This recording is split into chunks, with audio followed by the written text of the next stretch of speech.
Баршаңызға қайырлы күн. Бүгін біз Т, Д дыбыстарын қоюды үйренетін боламыз.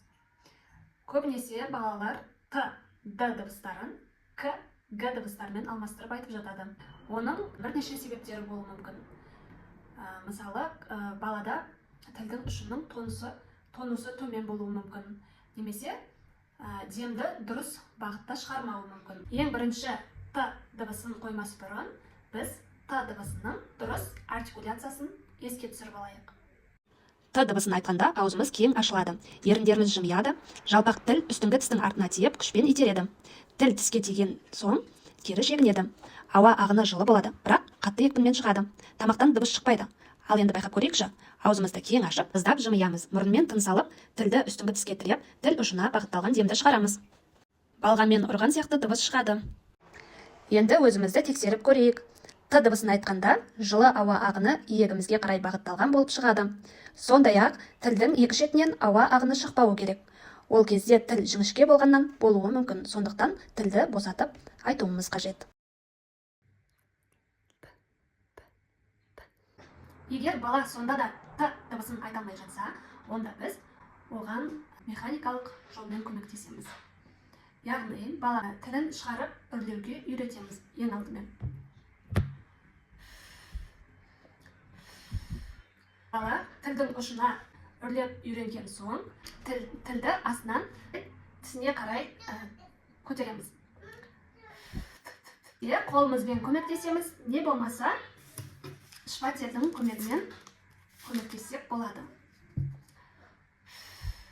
Тілін шығартып үрлетеміз бірінші.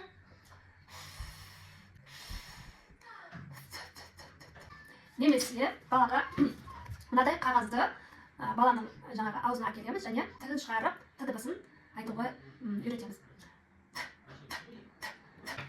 Немесе қасықтың көмегімен көрсетсек болады. Балаға тілін шығарып үрлеуді ұсынамыз.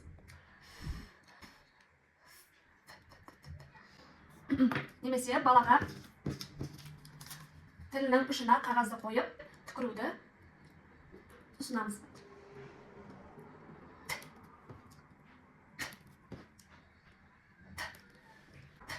Одан кейін бала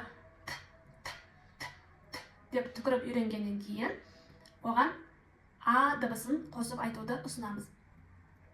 Та, та, та, та, та, та.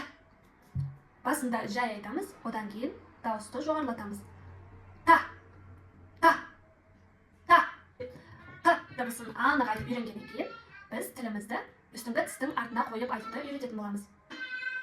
Та, та, та, та, та, та. Т дыбысын анық айтып үйренгеннен кейін ашық буындарда айтуды үйрететін боламыз.